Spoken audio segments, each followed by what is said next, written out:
আজকে রান্না করব চিংড়ি মাছ দিয়ে ওলের ডাঁটা। এই রেসিপিটা আমার ভীষণ প্রিয়, নিজে কখনো রান্না করিনি, খেয়েছি মা আর পিসুমনির হাতে। আজকের রেসিপিটা পিসুমনির কাছ থেকে শেখা। কচি কচি ডাঁটাগুলো একটু লম্বা লম্বা করে কেটে নেব, নইলে কিন্তু একদম ঘুটে যাবে।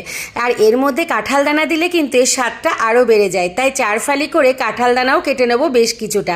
সব কিছু সামান্য একটু নুন দিয়ে ভালো করে ভাপিয়ে নেব, খুব বেশি ভাপানোর দরকার নেই, নইলে কিন্তু গলে যাবে। এবার কড়াইতে আমি সর্ষের তেল দিয়ে তার মধ্যে বেশ কিছুটা চিংড়ি মাছ নুন হলুদ দিয়ে ভেজে তুলে নেব। ওই কড়াইতে আরও একটু সর্ষের তেল দিয়ে তার মধ্যে একটা শুকনো লঙ্কা কালো জিরে ফোড়ন দিয়ে দেবো। ফোড়নটা ভাজা হয়ে গেলে একটা পেঁয়াজ কুচি দিয়ে দেবো। তারপরে 2-3 কোয়া রসুনও থেতো করে দিয়ে দেবো, 2টো কাঁচা লঙ্কা দেবো, চাইলে আপনারা লঙ্কা বেশিও দিতে পারেন।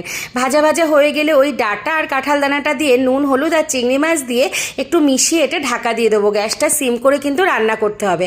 যখন সব কিছু সেদ্ধ হয়ে গিয়ে তেল ছাড়তে শুরু হয়ে যাবে, রান্নাটা একদম রেডি। প্রথমবারে যে এত সুন্দর হবে এটা আমি ভাবতে পারিনি।